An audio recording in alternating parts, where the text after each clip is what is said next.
Hey everybody, Ben here. Thanks for being here. Thanks for showing up for yourself each and every day. I'm gonna ring some bells here. They may be a little loud. If you're sensitive, you may want to turn your volume down, and we'll see what comes through.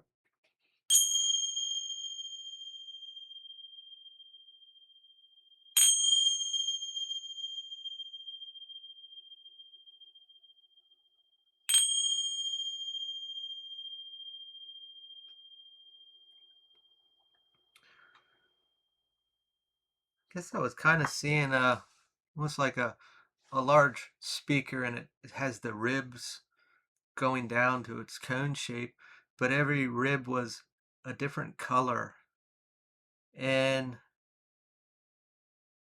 I feel like it was. I saw sand on it, and I think I was seeing that just to kind of, since I wasn't hearing anything, to show that it was moving. Now the colors are uh, they're they're merging together. It's a lot of bright colors, almost like you would see with a prism in the sunlight, and the merging is it's almost giving like a smoke like aspect, but it's jumping rib almost like a snake or an S going through, and they're acting more like steps here, and the steps are it's a sign of a transformation, but also coming in tune or in flow with uh our energies, like how, if I want to say it, almost like uh rejecting the energies around us because they're low frequency or low vibration, however you want to say that, and we're trying to hold a higher vibration or frequency, and it's showing a way to become one with everything, with the negative that we are rejecting as holding us back or affecting us. So I feel like I could agree with that. I could see how somebody's in that position, like, hey, this is negative, get away from me, kind of thing. But it's showing more of how to uh, exist, experience, uh, be present in the chaos, in this shit, and uh, not be like running from it or looking at it as an attack so much. So we'll see what we get into here. Just started to get a headache. Six of Pentacles reversed. Selfishness. And this was coming through as uh, looking at it as uh, so much like in a spiritual community, we have so much frustration and hate towards maybe not the word hate, but the negative, the lower frequencies, the lower vibrations, the demonic stuff. And I understand the picture that's painted and the theft and uh, the hardship and everything with that.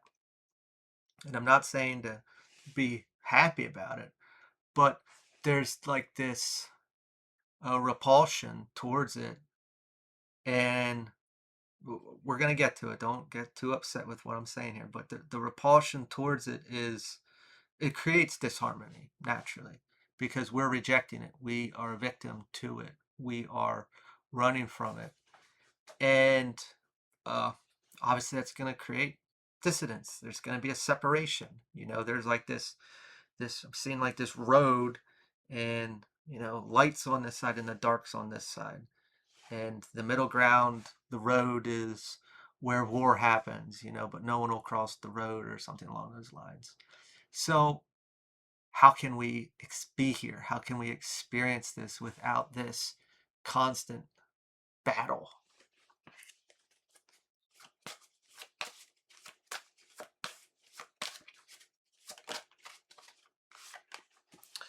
Strength, inner strength, obviously, to get through this, to be here. But going back to after the bell ring, it was very, it was, it didn't feel like cheating, Like I feel like the colors on the speaker were, well, it's everything. Not saying that this is true, but like if we put the prism up to the light, I haven't used one for a very long time, but I feel like they show all the colors, which would be everything, you know, the dark versus light. I mean, it all came from source. It all was there, and it's all part of it.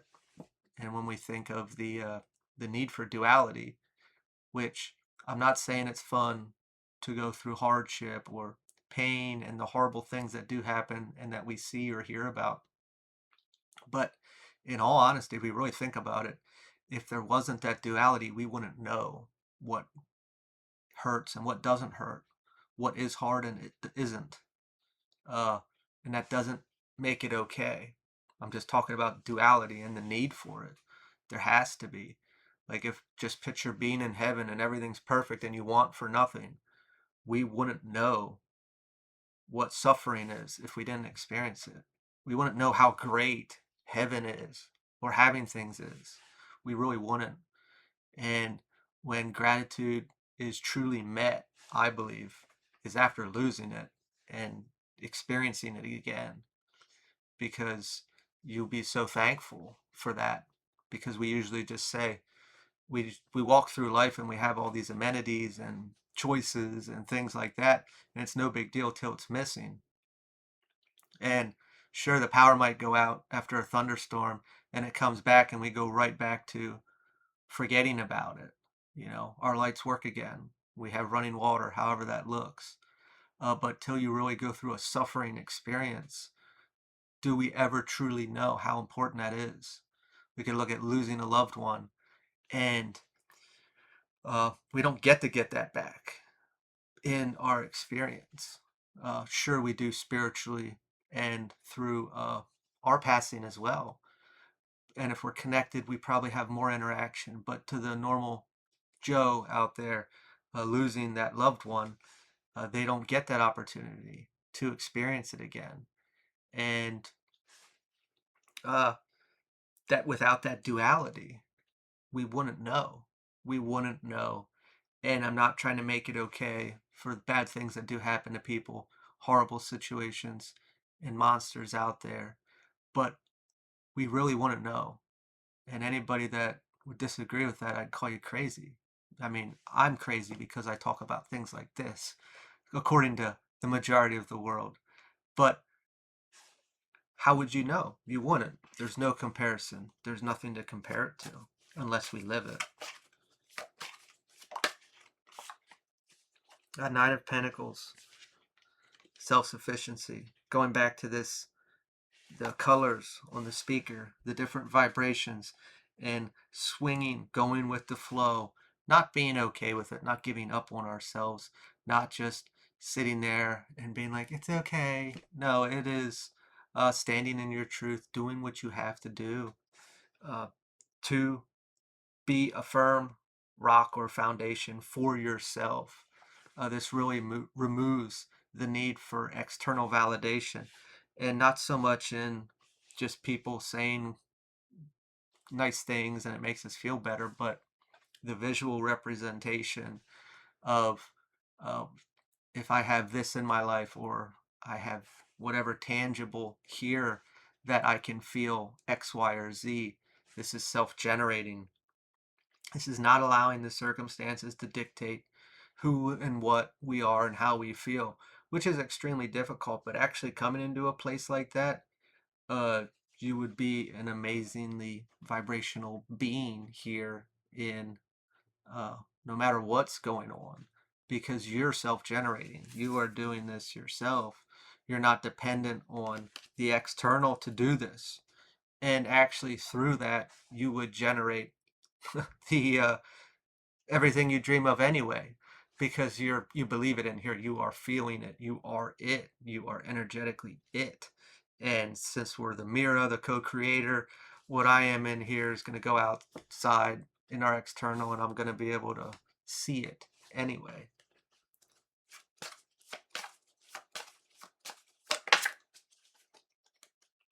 Five of Swords reversed. reconciliation.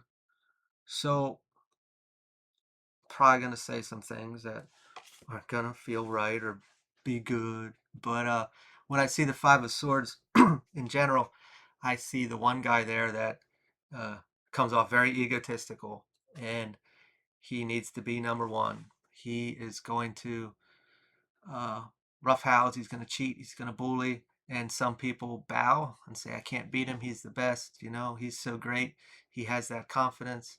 And then other people walk away because they don't want to play that game. They don't want to be a part of that because he's coming out of his ego.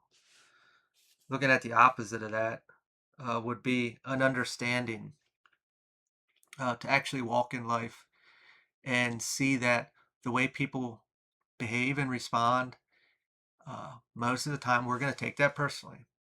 They're doing this to me. They are mean to me. They don't care about me. They are selfish, whatever we want to look at. And looking at it from a different lens, which would take a fair amount of healing, a fair amount of understanding to be able to stand and look at people's behavior and know that it's their problem. And not that we're placing blame or anything like that, but this is an attack on me. Anytime we react a certain way, we have a wound or an insecurity or a trauma here, and we're trying to pacify it. We're trying to medicate it. And the way people express themselves really normally has nothing to do with us. It is a struggle of their own. And I'm talking about negative experiences where they project this onto everyone else rather than dealing with it themselves. I'm sure you have, and I have. This is normal part of human experience that I don't think a lot of us walk around the world viewing things this way. This is how could we be okay with the duality? How could we be okay with what takes place? And I'm talking about this on a personal level, not on a mass level. But it's taking things personally. It's taking ownership. Somebody says something to me, I take that and I bring that in, and I might identify with it and become that. If they say hurtful things or they think or they do certain behaviors, they take advantage of me, however it may look, uh, that we can call any name in the book. But are we taking ownership of it? And can we see why they're doing it? Doesn't make it okay, but it gives a different understanding that they're in a wounded place, no different than we were, and we've moved through this. But uh, the biggest aspect is that whatever's taking place or that they're doing is I'm not taking ownership of it, allowing it to affect me, to identify myself, and to uh, create karma or struggle in my life, change my vibration. Eight of Pentacles, diligence. So take a massive amount of discipline to do so. This is knowing ourselves as well.